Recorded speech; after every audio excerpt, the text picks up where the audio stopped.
El Sistema AS presenta los temas y los personajes que son noticia en el Huila y Colombia. Artunduaga pregunta lo que la gente se pregunta. Ricardo Areiza, tenga usted buenas tardes. Muy buenas tardes, Edgar, encantado de estar aquí con usted. ¿Por qué le gusta Silvio Rodríguez? Bueno, Silvio Rodríguez es un poeta, es un cantor, y le canta, ante todo ha sido un poeta grande e interpreta una realidad latinoamericana. ¿Usted es de Pitalito? Sí, señor, yo soy de Pitalito. ¿Cuántos años tiene Ricardo Areiza, el gran periodista Ricardo Areiza? Tampoco. Estoy precisamente cumpliendo 59 años. ¿50 y cuántos? 59. 51. 59. 59. ¿Por qué me parece a mí que lo conozco desde chiquito? Usted, no yo. Pues Edgar, son muchos años en la profesión. Sí, yo prácticamente arranqué desde muy joven. Yo prácticamente inicié este oficio desde que estaba en bachillerato, en el colegio departamental. Y tuve la fortuna de tener, por ejemplo, a Carlos Salamanca, que era profesor mío, como docente, y que en últimas también sirvió como guía para inclinarme en este oficio. ¿Y su actividad periodística en Pitalito arrancó cómo? Pues yo arranqué precisamente ya formalmente en Radio Sur, yo siendo estudiante de bachillerato. El profesor Costar Peña tenía un programa que se llamaba Voces Normalistas. Después él me invitó a participar, yo cumplía una actividad cultural y teníamos diferentes actividades y me invitó, entonces convertimos el programa en Voces Estudiantiles. Entonces armábamos los libretos y yo comencé prácticamente a hacer los primeros pasos con Costar Peña. Y posteriormente, cuando yo terminé, hubo una posibilidad de trabajar y cuando Carlos Salamanca salió, y entré yo a reemplazar a Carlos Salamanca en Pitalito. En Radio Sur. En Radio Sur. Haciendo el noticiero. Haciendo noticiero. ¿Eso es año qué, más o menos? Eso fue en el año 77, 78. Yo arranqué en el 77 y más o menos cuando Carlos sale para Garzón inicialmente, yo entro a manejar la parte de noticiero. Radio Sur fue la cuna o la escuela en la que muchos nos formamos, radialmente y periodísticamente. Sí, y fue una gran escuela. A mí me dejó grandes lecciones y yo aprendí realmente parte del oficio, lo aprendí justamente en Radio Sur y conocí a mucha gente que se hizo en Radio Sur, ¿no? ¿Quiénes fueron sus profesores que lo llevaron de la mano en esos primeros pasos periodísticos? Pues a mí me orientó... Que no eran periodísticos, sino de idioma, de castellano, pues sí, a mí me guió mucho Guillermo Nevito, por ejemplo, era el profesor de literatura. Yo era un lector empedernido, escribía cuentos, escribía poemas, hacía una cantidad de locuras, y con él hicimos una buena sinergia. Teófilo Carvajal, que fue indudablemente otro guía interesante, que lo conocíamos porque participábamos en esos debates. Y supuestamente Carlos Salamanca, yo creo que Carlos Salamanca fue una guía para mí muy importante. ¿De Pitalito pasó a dónde?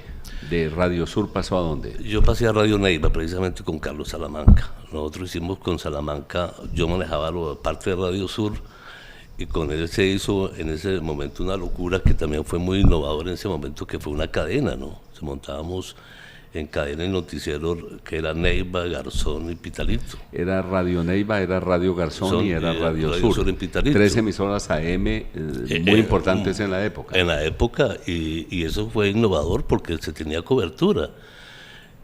El Sur siempre había tenido pues mucha inquietud para que sus voces y sus cosas se conocieran en el norte, ¿no? Y de ahí que siempre esa cadena sirvió muchísimo porque se formaron, eran lo que usted más o menos está haciendo ahora, incluso eran los debates regionales también, ¿no? Era un debate sobre San Agustín, sobre las vías, y se contactaba el funcionario y se hacían los debates. Fue muy interesante en ese momento. Después de eso, pues Carlos, yo me vine a trabajar con Carlos Salamanca aquí en Radio Neiva. ¿Qué tiene Pitalito que cultiva tanto la cultura, que sale gente tan interesante artísticamente hablando en todas las actividades? Pues mira que ese es un interrogante que siempre nos hemos hecho, porque hay mucho, es decir, es un semillero de artistas y sobre todo de pintores y de escultores, impresionante. Yo creo que influyó mucho en Pitalito la escuela normal, yo creo, es decir, porque la escuela normal era la única escuela de formación de maestros que era de carácter nacional. Entonces venía gente del norte a estudiar en Pitalito, estuvo Miguel Duzán, Jaime Duzán, mucha gente del norte se iba a estudiar a la escuela normal de Pitalito. Y había otros como Benur, sí, como los Peña, había mucho, incluso profesional del Cauca que venían del Cauca y se venían para Pitalito a estudiar. Eso generó un ambiente cultural muy, muy importante porque se hacían las tertulias, se hacía, por ejemplo, teatro, se hizo mucho teatro en Pitalito. Había gente la Mama, el Tec de Cali. Juan Lanas, de Judith Ortiz. De Judith Ortiz, de Judith Vargas. Porque Vargas montó su obra de teatro. Hubo mucho, es decir, Costar Peña fue pionero en montar su teatro de alta calidad. Y después entró Judith Vargas también y montó su grupo. Y después nosotros nos independizamos y montamos un grupo. Nosotros montamos un grupo de teatro que llamaba Teatro Experimental, aprovechando talleres y escuelas que hicimos con el Tec de Cali y con la Mama. Chocho Parra tenía conexiones con la Mama y estuvimos allá y se montó teatro y se hizo teatro espectacular. Es decir, casi que no se ha vuelto a hacer eso 40 años después. Eso desapareció. Incluso, por ejemplo, yo recuerdo, ahí se montó una obra que fue insignia en ese momento, que fue la historia de la Gaitana. Y se recorrió el Huila y se hizo teatro. ¿Y usted hacía de actor, hacía papeles en la obra? Pues inicialmente en algún momento participábamos en eso porque nosotros teníamos nosotros trabajamos sobre una teoría de Grotowski, que era un maestro del teatro ruso que experimentaba la multiplicidad del actor. Entonces era hacer varios papeles y hacer eso. Y finalmente me incliné yo por el libreto. Yo hice libretos de teatro. Y nosotros hicimos algunas adaptaciones, hicimos una investigación y trabajamos en sketch. Y yo fui. Y después hicimos básicamente. Yo me dediqué a escribir, más bien a hacer los guiones de teatro. Y se fue decantando Ricardo Areiza, porque tenía los libretos, porque tenía la radio, porque quería escribir cuentos. ¿Cómo fue ese proceso de decantarse hasta convertirse en el periodista importante en que se ha convertido? Pues fue un proceso, es decir, a mí me formó mucho, digamos, el llegar a Neiva, por ejemplo, me abrió un camino mucho. Yo estuve trabajando en Radio Neiva algún tiempo, pero generalmente me motivó mucho a mí escribir el tema del conflicto armado. Entonces, yo quería profundizar más el tema porque en su momento el conflicto lo trabajábamos, mejor dicho, en el Huila, a pesar de sus problemas que tenía y a pesar digamos, de la influencia de la guerrilla en esta zona, periodísticamente nosotros narrábamos el conflicto por televisión, porque no lo vivíamos en carne propia, o lo cubríamos desde la 9ª Brigada, porque no había ninguna otra posibilidad de tener en contacto. Yo quería trabajar en ese ambiente. Estando en Radio Neiva, me presentó la oportunidad de irme a trabajar a RCN en Caquetá. Y en Caquetá me abrió las puertas. Yo creo que me abrió muchas posibilidades. Yo llegué a trabajar en Florencia, en RCN, en el 23 de enero del 82, perdón, del 84. Y el 14 de marzo el M19 se toma Florencia. Es decir, que eso fue una cosa espectacular porque pues realmente me lanzó a mí al estrellato sin quererlo, porque nosotros fuimos los primeros que narramos una toma en directo de una capital de departamento. A través de la cadena nacional. A través de RCN. Y fue con todos los riesgos y con todas lo que eso implicaba, pero eso me había unas expectativas muy grandes. ¿Qué pasó en esa toma, Ricardo? Pues esa toma fue, como le digo, fue como un acto desesperado que tuvo Boris, que era el comandante del Frente Sur del M-19, porque habían intentado tomarse a Florencia y nunca habían podido. Estamos hablando del M-19. Del M-19. Ellos hicieron 3 o 4 intentos de tomarse y nunca pudieron. Es más, el 14 de marzo fue la toma de Florencia y el 11 de marzo fueron las elecciones. Y todo el mundo incluso tuvo una gran cobertura periodística nacional y con enviados, con periodistas corresponsales de guerra de todo el país, porque decían que el M-19 se iba a tomar Florencia el 11 de marzo para sabotear las elecciones. Y realmente no pasó nada, absolutamente no pasó nada. Tan pronto se desmontaron ya el tema del proceso electoral y los periodistas se fueron, a los 2 días se tomó el M-19 Florencia, es decir, que los rumores de alguna manera tenían algún asidero. Y llegaron, fue un acto desesperado, pero fue porque el M-19, es decir, no se proyectó para planear todo lo que tenían. Ellos habían pensado hacer una gran operación, incluso el lanzamiento de la Operación Diálogo Nacional, que era lo que proponía en su momento Jaime Bateman, y no lo pudieron. Fue una toma que duró prácticamente media hora, pero los choques entre las fuerzas de seguridad y el caos que se formó se continuó repitiendo. Dentro de la ciudad, en el dentro parque. Dentro de la ciudad, Sí. en el parque, en los edificios, y se siguieron escuchando los disparos, y eso se prolongó hasta las 4 de la tarde. Y la brutalidad de, como le digo, la gente mirando los enfrentamientos armados como si fuera un partido de fútbol, con las manos en la nuca, en el parque, y por supuesto que el resultado final fueron 30 muertos y la mayoría eran civiles. ¿Qué le pasó a usted periodísticamente y personalmente hablando después de ese momento en el que el país lo conoció como periodista? Pues para mí fue muy fabuloso porque a mí se me abrieron muchas puertas. Todo el mundo descubrió al periodista Araiza. Me descubrió. Sí. Yo recuerdo, por ejemplo, a Jorge Enrique Pulido. Jorge Enrique Pulido fue uno de los que me llamó a mí y dijo: yo necesito que me ayude.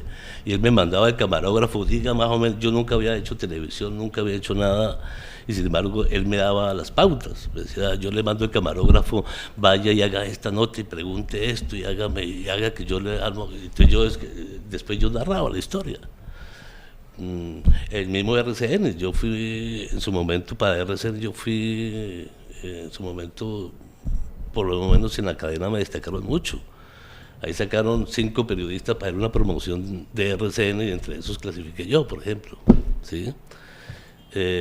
Colprensa, yo fui corresponsal de Colprensa. Trabajé con la prensa cuando Andrés Pastrana precisamente se me abrió eso, y yo hacía una cantidad de cosas. Es decir, a mí eso me abrió una expectativa muy grande. ¿Cuánto tiempo estuvo en RCN? Yo en RCN estuve 11 años. ¿Cuántos en Florencia? De esos estuve 5 años en Florencia. ¿Y después vino a dirigir Neiva? Sí, no, yo vine aquí porque estando en Florencia ya había un problema un poco más. Es decir, yo había cumplido un ciclo y había ya una situación de orden público más complicada y quería salirme.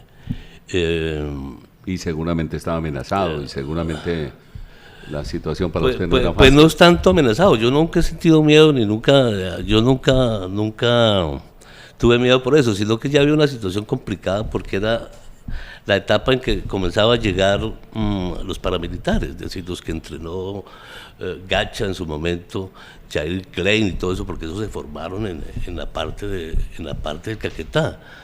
Y hubo una vez una masacre en una de las fincas y nosotros nos pusimos a hacer el seguimiento y descubrimos de quién era por lo menos la finca y en dónde habían sido las cosas. Eso se mantuvo oculto.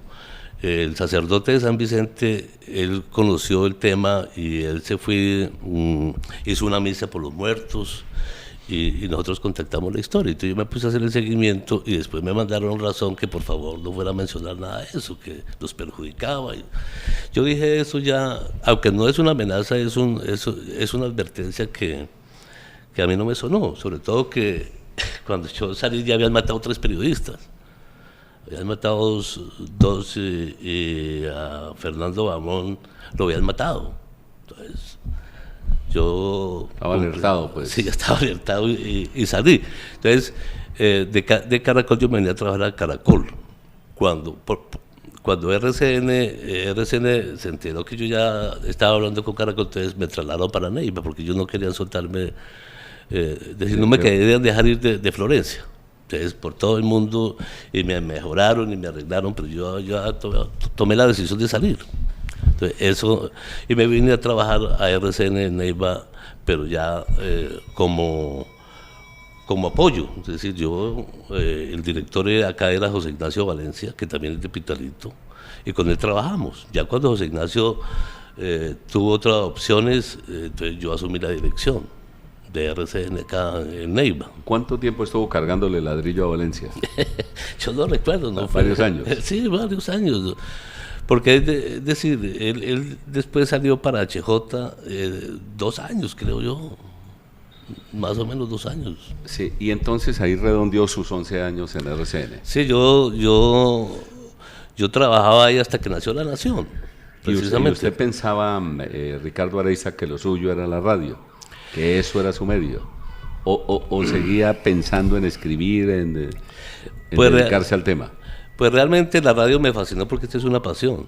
Es decir, construir... Para mí fue toda una pasión el tema de la radio. Cuando precisamente nació la Nación como un proyecto innovador, con Carlos Salamanca, además también Carlos me arrastró para La Nación. Yo fui fundador, precisamente Carlos era el jefe de redacción, y con él trabajé, y me apasionó más escribir, porque en ese momento yo comencé a escribir y se innovó y se hizo una cantidad de cosas que yo no tenía la posibilidad de hacerlas en radio. Y renuncié a RCN y me quedé con La Nación. Y el impacto del periódico y de la primera página y de la foto y de que todo el día esté el periódico rodando y que esté en todas partes es excitante. Sí, no, eso por supuesto, porque yo finalmente, pues Carlos Salamanca fue Fermín era el director, pero Fermín revisaba y él no estaba metido tanto en el tema de la producción. Salamanca en sus primeros años fue muy comprometido con el periódico, pues se mamó, se cansó y renunció. Entonces me tocó a mí asumir el rol. Yo asumí primero como redactor judicial y después como editor nocturno. Y la edición nocturna pues significaba era hacer primera página. Y era lo último que pasaba, y la portada, y en fin, eso era apasionante. ¿Usted cree que el Huila le está debiendo un homenaje a Carlos Enrique Salamanca Cerón? Yo creo que sí. Salamanca fue pionero en muchas cosas. Él cumplió, es más, yo creo que el principal impulsor de La Nación era Salamanca, porque él soñaba con tener otro periódico distinto, tener otra opción más independiente, otro formato, otra cantidad de cosas. Él fue prácticamente el que impulsaba todo. Él tuvo muchas cosas. Yo le aprendí, por ejemplo, a Salamanca. Él fue un excelente redactor, impecable. Él aportó mucho en cuanto a, por ejemplo, a las notas breves que hoy son sensación en todos los portales. Los chismes los hacía Salamanca. Él hacía chismes, por ejemplo, en esa época, y los hacía en el diario El Huila y comentaba las confidenciales. Las confidenciales, sí, las confidenciales que él los hacía el sábado. Y generalmente era de farándula y hablaba, y la farándula criolla y los chismes de la política, porque él era, aunque le apasionaba la información económica, él era también un analista político muy importante. Yo le cuento una anécdota chiquitica. Yo hice de locutor comercial en Radio Sur de Pitalito cuando Salamanca presentaba un programa de aficionados en Radio Sur. Entonces, él era el locutor oficial que se presentaban los cantantes y yo tenía que entrar a leer las cuñas. Un día entré tan asustado a la tarima que caí sobre Salamanca y sobre el cantante. Duré Claro. 8 días sin ir a la emisora. Antes de que hablemos de La Nación, porque usted lleva ¿cuántos años en La Nación? Desde que se fundó La Nación, ¿eso hace cuánto? Pues 24 años, ya vamos por 24 25 años, pero yo estuve por fuera unos años. Fue a otro periódico. Sí, yo estuve, precisamente yo salí, trabajé con Caracol un tiempo y pasé al diario de Huila y después regresé. Antes de hablar de esa etapa de La Nación, cuénteme de su familia. ¿Cómo es su entorno familiar, Ricardo Areiza? Pues, como le digo, yo soy... mi papá es antioqueño, mi papá era antioqueño y mi mamá huilense. Somos... Y el viejo fue a parar a Pitalito. sí, claro, es decir, y se quedó en Pitalito. Y pues allá conoció a mi mamá y se casaron. Yo soy el tercero en la familia y soy el hijo varón, es decir, el primer hijo varón. Por supuesto que yo fui privilegiado en ese, porque tenía el consenso de todos. ¿Qué hicieron sus otros hermanos en la vida? Pues todos son hoy todos terminaron. La hermana mayor es religiosa, estuvo mucho tiempo en África. Ella comenzó a trabajar con una comunidad que además eso también me alimentó mucho, porque ella trabajaba con una comunidad que se llamaba Hermanos de la Prensa Católica, y fundamentalmente era apoyo humanitario. Inicialmente en Panamá, estuvo en México y posteriormente terminó en el África, y allá trabajando con las comunidades negras más pobres del África. La otra hermana ella es profesional, trabaja en este momento con la Fiscalía, ella estudió en la Nacional. Los otros hermanos todos estudiaron, otros son docentes. Nosotros somos 10. Ah, son 10. 10. Y todos 10. vivos. Hay uno muerto, solamente uno en un accidente no hace mucho falleció, pero de todas maneras quedamos 9 todavía. Sí, claro. Ricardo Areiza, sus padres fallecieron. Sí, Por ambos. Por su edad y la mía es como... Sí. Es casi que muy probable, lo más probable que hayan fallecido. A sus 60 años y yo algo más. No digo algo más para no quedar tan viejo al lado suyo. Ricardo Areiza, ¿cómo fue su llegada a La Nación? Porque ya me ha contado de Carlos Salamanca.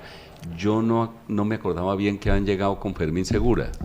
¿Cómo era ese liderazgo del periódico en su momento? Pues como le digo, había un gran interés, incluso regional, por tener otro medio. La cabeza era Segura. Sí. Porque pues el diario de Huila tenía su trayectoria, su lineamiento político, y aquí buscaba otra cosa. Se buscaba, además comenzó el cambio y el diario de Huila no evolucionaba realmente, se quedó estancado y apareció La Nación. Precisamente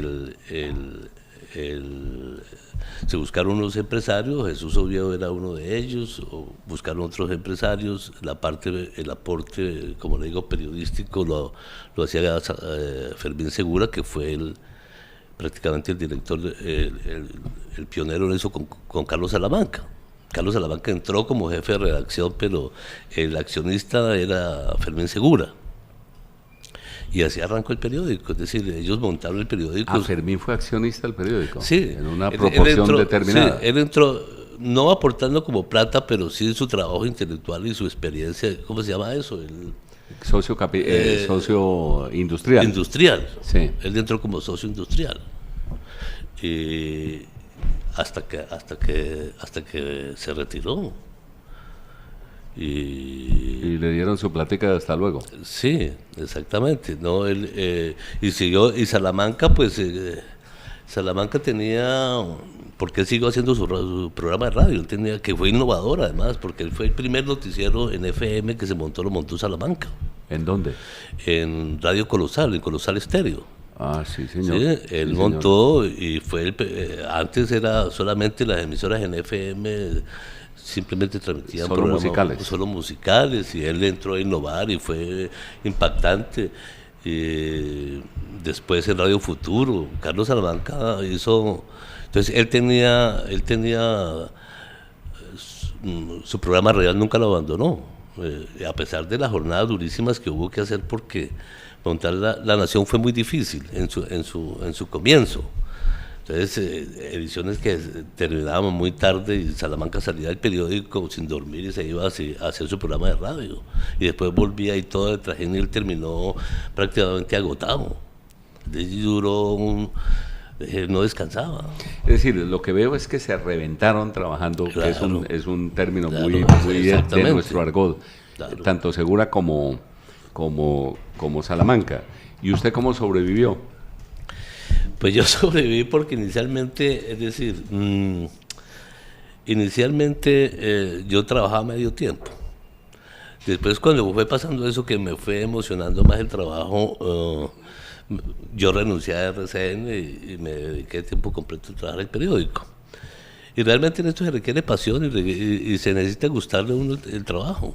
Yo terminaba todos los días también en ese trote. Nosotros terminábamos 12 de la noche y a las 7 de la mañana estaba trabajando otra vez. El problema del periódico es el cierre. El cierre. Sino que en su momento, digamos, la tecnología a nosotros no nos permitía hacer los cierres, es decir, se dificultaban muchas veces los cierres con las noticias de última hora, porque no teníamos ni la tecnología. Había que cerrar temprano. Para que el periódico pudiera circular bien al otro día. Exactamente. Fuera de eso, las máquinas se demoraban en imprimir, en fin, en color era muy complicado. Es Ricardo Areiza, periodista de La Nación, con una larga trayectoria y reconocido por todos como un extraordinario periodista, investigador.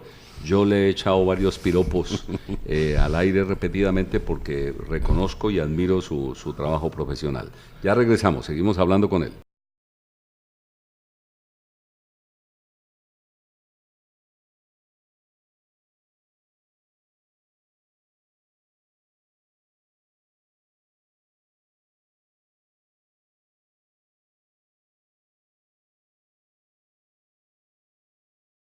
Ricardo Areiza, ¿cuándo asume usted la conducción periodística de La Nación? Bueno, la primera responsabilidad fue, como le digo, la primera responsabilidad que tuve fue cuando fui editor nocturno, después de que Salamanca se retiró del periódico. Después yo regresé, yo salí, estuve en Caracol, estuve en el diario de Huila. Precisamente yo salí de acá y yo fui jefe de redacción en el diario de Huila.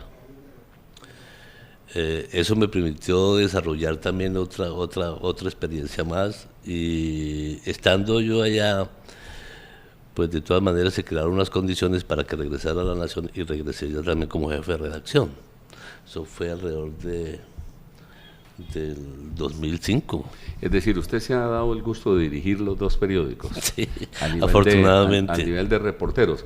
Porque los dueños aparecen a veces como directores, pero no ejercen el periodismo diario, el que ejerce el reportero todos los días. Y a estas alturas de la vida, ¿qué siente que ha pasado en el periodismo regional? ¿Qué siente que está pasando con el periodismo del Huila? Yo siento que hay una gran decadencia, porque las nuevas generaciones no tienen la mística que teníamos nosotros, ni la disponibilidad del sacrificio, ni los bajos salarios, ni las dificultades que se tenían. Es decir, yo siento que no hay ese compromiso. Además se cambiaron las agendas, ¿no? Es decir, la gente ya no hace reportería, ya no va al campo de trabajo, a la fuente directamente. Hoy cambiaron los estilos. Hoy es más fácil por internet, es copy y pegue, y falta mucha profundidad en ese tema. Yo siento que ha habido mucha decadencia.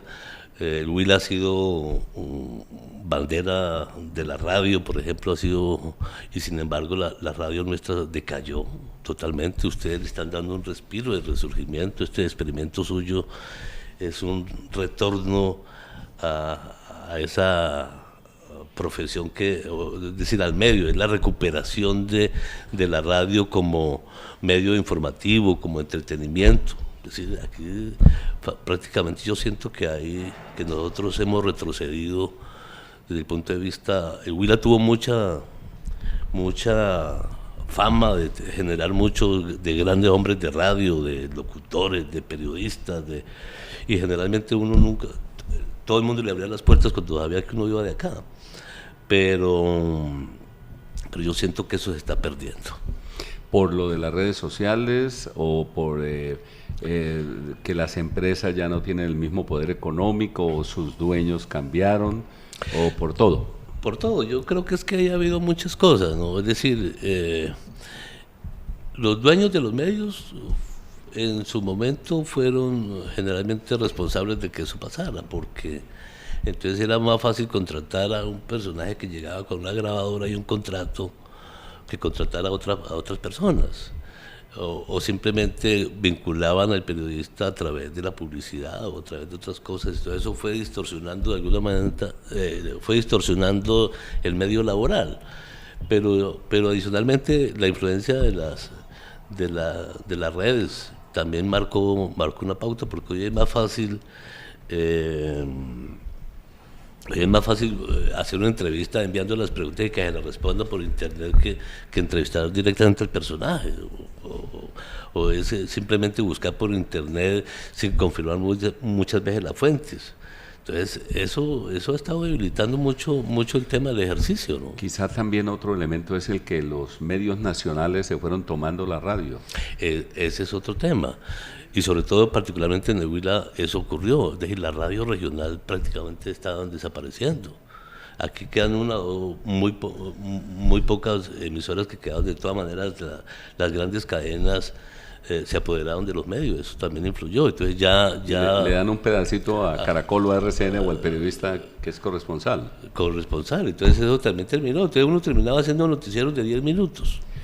Y hay otro factor, Ricardo Araiza, y es el del poder económico de los gobiernos, el de poder económico de los políticos,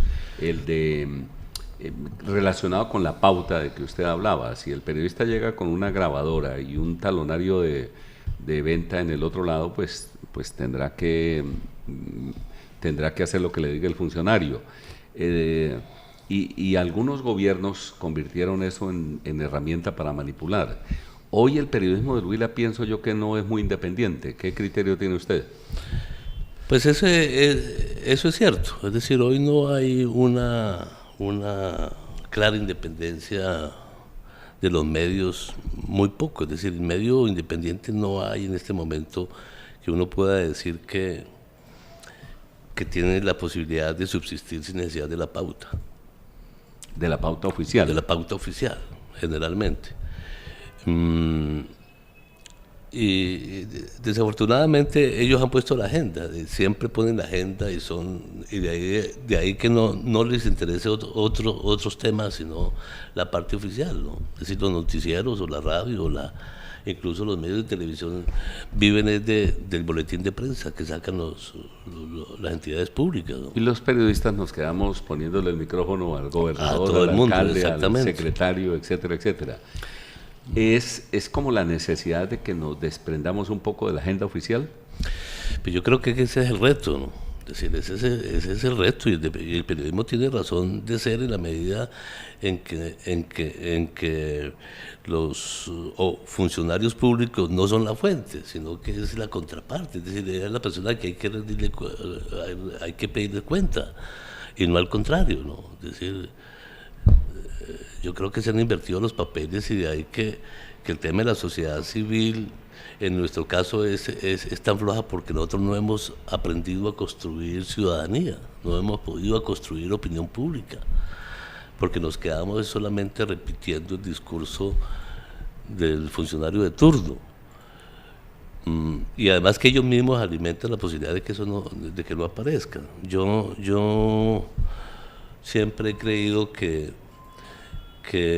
la pauta oficial muchas veces marca los derroteros, pero además invisibiliza a los demás periodistas. Si usted está haciendo un trabajo independiente, entonces buscan que no haga eco de las denuncias que formula o de los temas que investiga o en fin, es decir, hay un tema de invisibilización grande y eso nos está afectando como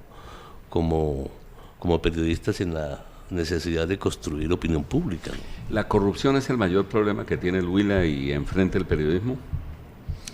¿La corrupción de los sectores oficiales? Yo creo que sí.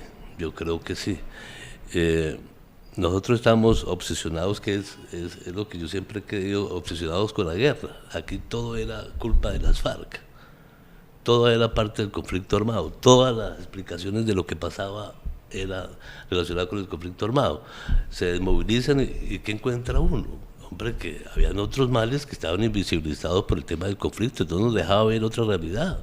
Y la corrupción es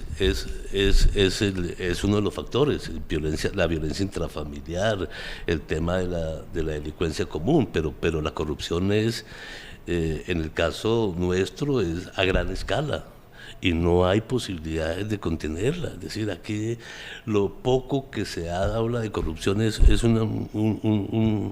muy poco frente a la magnitud de lo que está ocurriendo en temas de corrupción. Lo más grave es el tema de la alimentación escolar, tal vez. No, ese es... son las carreteras, son las obras. Sí, hay mucho... Ese es un tema de moda, es decir, que no es nuevo, es decir, que siempre ha venido ocurriendo. Pero aquí han habido temas de corrupción incluso con las pequeñas causas. Por ejemplo, aquí, si usted investiga los programas de reforestación urbana en los municipios, va a encontrar que es un foco de corrupción, porque han cogido precisamente de hacer contratos ficticios de reforestación y por ahí se va la plata, es decir, entonces en todos los niveles, es decir, por la magnitud uno mira los procesos de contratación pública. Los temas de las licitaciones son aterradores de la forma como aparecen amañados, contratación amañada, en todos los niveles, y no solamente el pequeño contrato, sino el tema no solamente los grandes y no los pequeños. Los pequeños, a todos niveles. El funcionario público que va a un cargo va a aprovechar su cuarto de hora. Entonces es aterrador en todos los niveles. ¿Asquea un poco el periodismo que nos toca ejercer frente a semejante panorama? Pues yo creo que no hemos asumido nosotros, es decir, no hemos dimensionado lo que está pasando.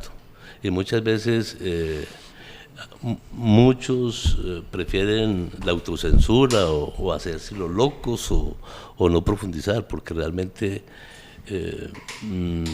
no hay de interés, digamos, de tener coberturas en materia de corrupción.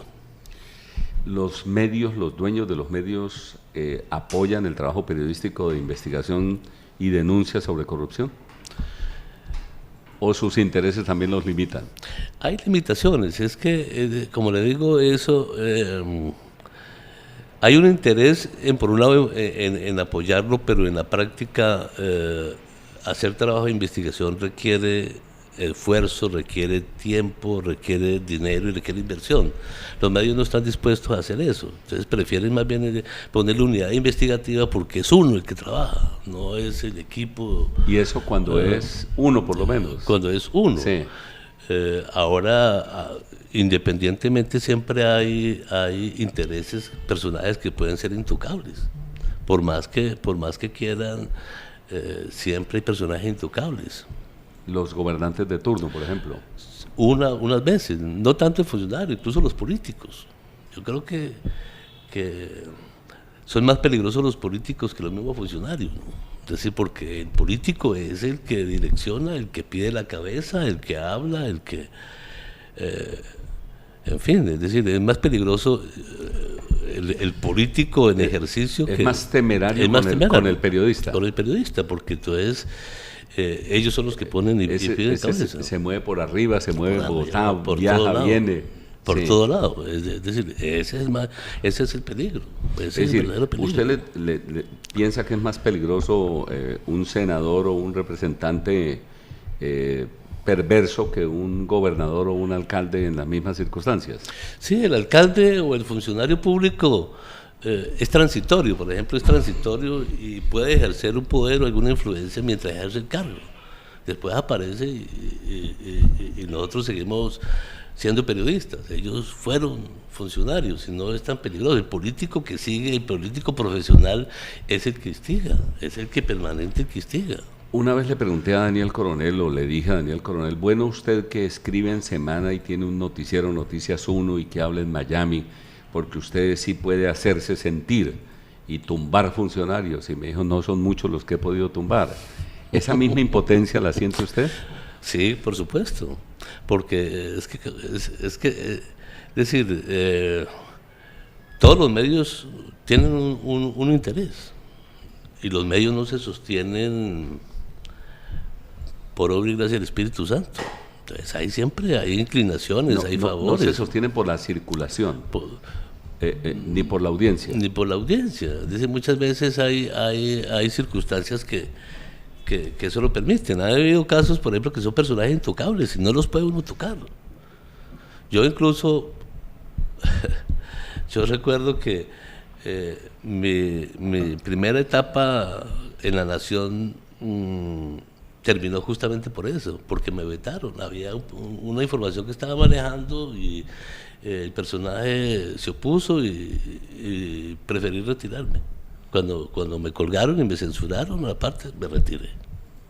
¿Y ese personaje sigue circulando? Y está todavía, hoy es primera página, por ejemplo, en los periódicos. ¿Y se puede saber el nombre o prefiere no hacerlo?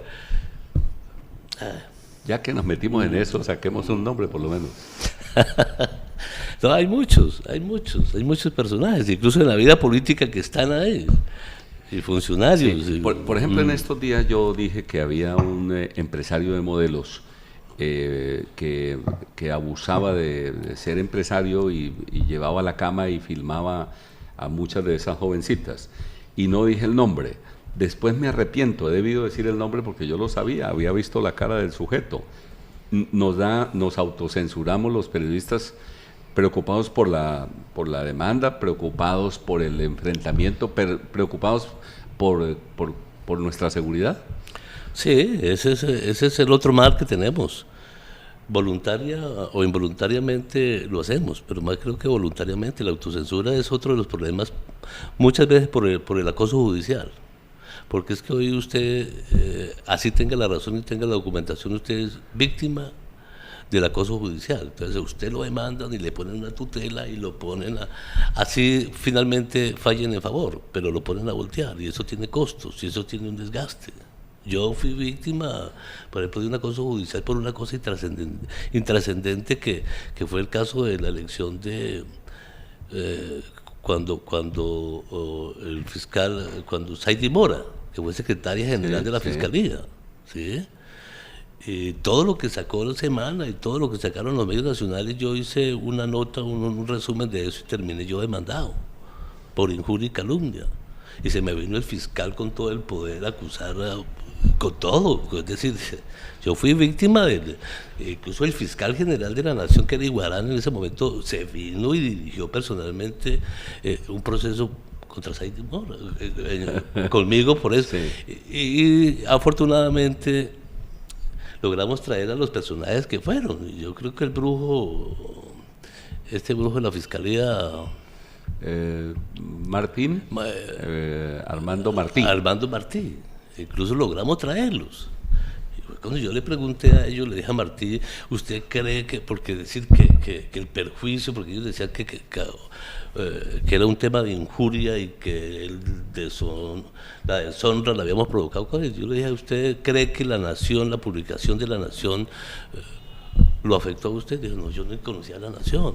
Es decir, ellos y vinieron y testiguaron y finalmente el proceso se archivó, pero como le digo, era el poder de la Fiscalía frente a un caso intrascendente que yo publiqué.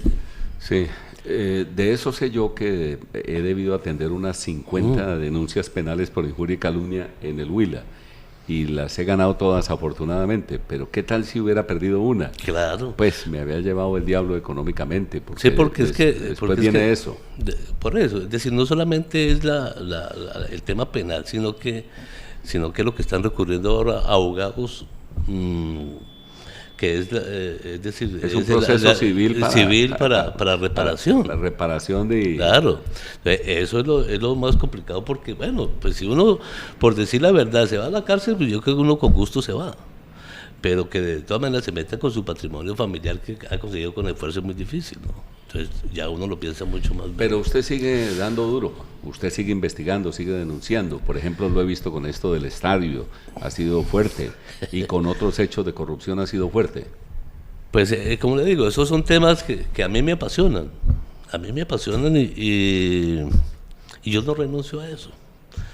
A mí me gusta escribirlo y me gusta profundizarlo y me gusta seguirlo. Hay una agenda impresionante que le digo, a mí eso no me da milano ni me da miedo, y como le digo, y me gusta, es una parte de la responsabilidad que uno tiene de hacer. Y hay muchas cosas que uno quisiera hacer y no tiene tiempo realmente para hacerlas. Entre otras cosas porque está un poco solo. Por tiempo, es decir, a mí me toca hacer 7 informes semanales, es decir, yo no tengo un día de descanso, yo no tengo un día de descanso. A mí me toca 7 días y el sábado no sale informe, pero me toca hacer 2 informes el domingo. Y me toca preparar, hacer la reportería, ir a investigar. Y generalmente son 2 páginas. Y 2 páginas. Y título grande. Y requiere a veces profundidad. La página. Sí. Entonces no es fácil, claro. Realmente no es fácil. Hay unos temas de agenda, entonces, es decir, la gente, es muchos los informes y los datos que la gente me aporta, pero uno no puede dedicarse a investigar todo lo que le llega. Yo lo agendo y lo voy trabajando con tiempo y lo voy agendando y lo voy desarrollando, pero hay muchos temas. Entonces, por ejemplo, en temas emblemáticos, yo he sido recurrente porque el tema, por ejemplo, del estadio es un tema que nosotros no alcanzamos a dimensionar todo lo que hay detrás de ese contrato, es decir, en la parte de contratación pública, en el tema de la parte penal, en la parte, hay mucha cosa, mucho tema que le toca a uno, de todas maneras, especializarse, por ejemplo, incluso en temas del manejo de los temas de ingeniería, de la parte de interventoría, pero hay muchas cosas. Entonces va descubriendo uno muchos elementos que lo obligan a no abandonar el tema. En estos días entrevisté al padre Escandón y me dijo, peor que mi gobierno es el de Lara. Y obviamente los laristas salieron a responder. ¿Usted tiene el ranking de cuál ha sido el mejor alcalde de Neiva o el peor alcalde de Neiva? ¿Usted que lo ha visto todo y ha conocido todo? Pues mire, alcalde, en mi opinión, buen alcalde de Neiva, Jairo Morera, que fue el primer elegido popularmente y que falleció. Y eran cosas de 2 años. Eran de 2 años, sí. Y además con falla, pero era un tipo líder, era un personaje líder que atendía a la comunidad. De los alcaldes, yo creo que el más cuestionado realmente, que a mí siempre me ha dicho, es el de Héctor Aníbal Ramírez. Héctor Aníbal Ramírez terminó su mandato prácticamente con todo su gabinete preso o investigado. Lo mismo que el gobernador Luis Jorge Sánchez, ¿no? Terminaron enredados. El mismo alcalde de su época terminó suspendido por una decisión de la Contraloría. Entonces a mí me parece que la agenda popular que tenía Héctor Aníbal se diluyó por la mano de contratistas que lo rodearon. Era un equipo de superasesores que terminaron manejando prácticamente la administración, ¿no? ¿Y cómo es posible que después esos personajes nefastos terminen otra vez liderando procesos políticos e incluso pensando en ser gobernadores o alcaldes? Eso es lo que nos preocupa, ¿no? Es decir, son personajes que están... No hay memoria, es decir, que se pierde la memoria. Y digo, y parte, por ejemplo, de la historia que yo hago es tratar uno de reconstruir cosas que, muchas veces historias que años después estallan, ¿no? Por ejemplo, demandas que que el gobernante de turno adopte unas decisiones y que demande, que eso después yo ya no estoy. Entonces estallan demandas 10 años después con grave perjuicio, es decir, para la comunidad y a la gente se le olvida eso. Sí, es decir, uno no entiende eso, ¿no? Sí, da tristeza porque como que los políticos entendieron que más adelante miramos a ver cómo respondemos eso. Con la plata que se han robado, seguramente contratan buenos abogados, etcétera. ¿Cómo ven los mandatarios de hoy, el alcalde Lara Sánchez y el gobernador del Huila? Bueno, Lara es muy buen intencionado. Yo creo que él es un tipo honesto, es un tipo que aspira a acertar. Sin embargo, yo creo que su equipo no da la talla tampoco, ¿no? ¿Y el peor de esos funcionarios es quién? Por ejemplo, de empresas públicas, ¿usted qué piensa? Empresas públicas puede ser una de las dificultades graves. Es una señora que no pone la cara, que no atiende, que no... Y que a lo mejor no conoce tampoco. Que no, pero para eso tiene unos asesores, pero tampoco conoce. Es decir, y son temas, digamos, yo creo que los problemas que va a tener el alcalde Lara hacia el futuro van a ser consecuencia de lo que está pasando en empresas públicas. Por ejemplo, el tema del alumbrado público va a ser un tema muy grave, es decir, y nos están vendiendo otra imagen, pero hay muchas cosas que están pasando y que no se dice. Del gobernador, yo creo que el gobernador maneja muy bien el discurso, es un tipo muy capaz, brillante, pero se quedó en el discurso, ¿no? Es decir, yo creo que a la hora de las ejecuciones le falta mucho que mostrar.